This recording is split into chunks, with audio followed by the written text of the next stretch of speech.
AP EAMCET 2020కి సంబంధించి BiPC counselling మనకి B Pharmacy మరియు ఫార్మడీకి సంబంధించి సెకండ్ ఫేజ్లో ఎవరైతే ట్రై చేద్దాం అని అనుకుంటున్నారో మెయిన్గా నేను చెప్పి ఈ ఒక్క పని అయితే చేయండి.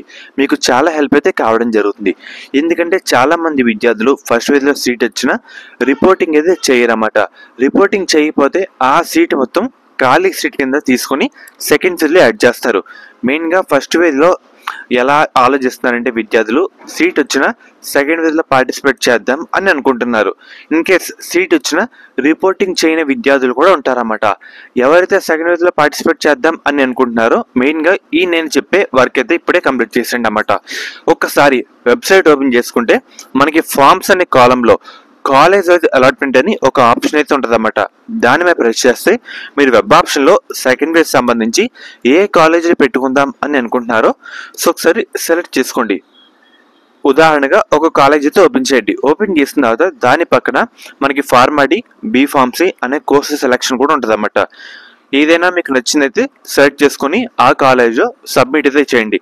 సబ్మిట్ చేసిన తర్వాత లిస్ట్ అయితే రావడం జరుగుతుంది. ఫేజ్ 1లో ఎవరెవరికి సీట్ అలర్ట్ అయింది, ఏ ర్యాంక్తో అలర్ట్ అయింది, వాళ్ళ క్యాస్ట్ ఎంత, టోటల్ ఇన్ఫర్మేషన్ అయితే ఉంటుంది అన్నమాట. సో మీరు చేయాల్సిన పని వచ్చేసరికి మీ ర్యాంక్ ఎంత, మీ క్యాస్ట్ ఎంత. సో మీకు మెయిన్గా ఏ కాలేజీలో సెకండ్ ఫేజ్లో పెట్టుకుందాం అనుకుంటున్నారో రీసెంట్గా ఫస్ట్ ఫేజ్ సంబంధించి కట్ ఆఫ్ అయితే వచ్చింది కదా, దానికి రిలేటెడ్గా పెట్టడానికి అయితే ట్రై చేయండి. ఎందుకంటే రీసెంట్గా కొత్త కట్ ఆఫ్ అయితే రావడం జరిగింది. మీకు కూడా బెనిఫిట్ అయితే కావడం జరుగుతుంది. మీకు కూడా తెలుస్తుంది అన్నమాట. ఒకసారి కంపేర్ చేయండి. లాస్ట్ ఇయర్కి ఎంత ఉంది, ఈ సంవత్సరం ఎంత ఉంది, ఈ సంవత్సరం ఏ ర్యాంకు ఏ క్యాస్ట్ వాళ్ళకి సీట్ వచ్చింది, టోటల్ కంపేర్ చేసుకొని ఒక దగ్గర అయితే రాసుకొని ఒక లిస్ట్ అయితే ప్రిపేర్ చేసుకోండి. ఈ కాలేజ్ అయితే అలాట్మెంట్ అయితే చాలా హెల్ప్ అయితే కావడం జరుగుతుంది. కొత్త కట్ ఆఫ్ అయితే వస్తుంది కాబట్టి మీకు చాలా హెల్ప్ అయితే కావడం జరుగుతుంది అన్నమాట. సో ఎవరైతే సెకండ్ ఫేజ్లో పార్టిసిపేట్ చేద్దాం అని అనుకుంటున్నారో మెయిన్గా ఈ పని అయితే కంప్లీట్ చేసేయండి అన్నమాట. ముఖ్యంగా మనకి రిజిస్ట్రేషన్ టైంలో అయితే మనకి ఇది అయితే డిజేబుల్ చేస్తారు. అందుకే ముందే చెప్తున్నాను, వెంటనే ఈ పని అయితే కంప్లీట్ చేసేయండి. మీ ర్యాంక్ ఎంత, మీ క్యాస్ట్ ఎంత, ఆ కాలేజ్ అలాట్మెంట్లో మనకి కాలేజ్ ప్రకారంగా కోర్స్ ప్రకారంగా ఎక్కడితో సీట్ వచ్చింది, ఏ ర్యాంక్తో వచ్చింది, లాస్ట్ ఎక్కడ ఆగింది, ఈ మొత్తం ఒకసారి క్రాస్ చెక్ చేసుకొని లిస్ట్ అయితే ప్రిపేర్ చేసుకోండి.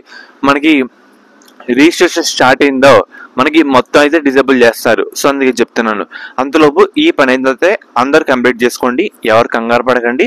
సో మెయిన్గా ఒక దగ్గర అయితే క్లియర్ కట్ అయితే రాసుకోండి అన్నమాట. కాలేజ్ అయితే అలాట్మెంట్ అయితే చాలా హెల్ప్ అయితే కావడం జరుగుతుంది. మనకి ముఖ్యంగా శాస్త్ర కాలేజ్ అన్నమాట. ఈ కాలేజ్ అయితే మనకి నెల్లూరులో అయితే ఉంది. వీళ్ళు ప్రొవైడ్ చేసే కోర్సుల విషయానికి వస్తే కనుక బీఫార్మసీ, ఫార్మడీ మనకి గవర్నమెంట్ అందించే 38,000 ఫీజు రిమబర్స్మెంట్ కాకుండా 20,000 కట్టి మనం ఈ కాలేజ్లో జాయిన్ అయితే అవ్వచ్చు. మనకి ముఖ్యంగా మేనేజ్మెంట్ సీట్స్ కూడా అందుబాటులో అయితే ఉన్నాయన్నమాట. మనకి మెయిన్గా 100% ప్లేస్మెంట్స్ అసిస్టెంట్ అయితే ఉందన్నమాట.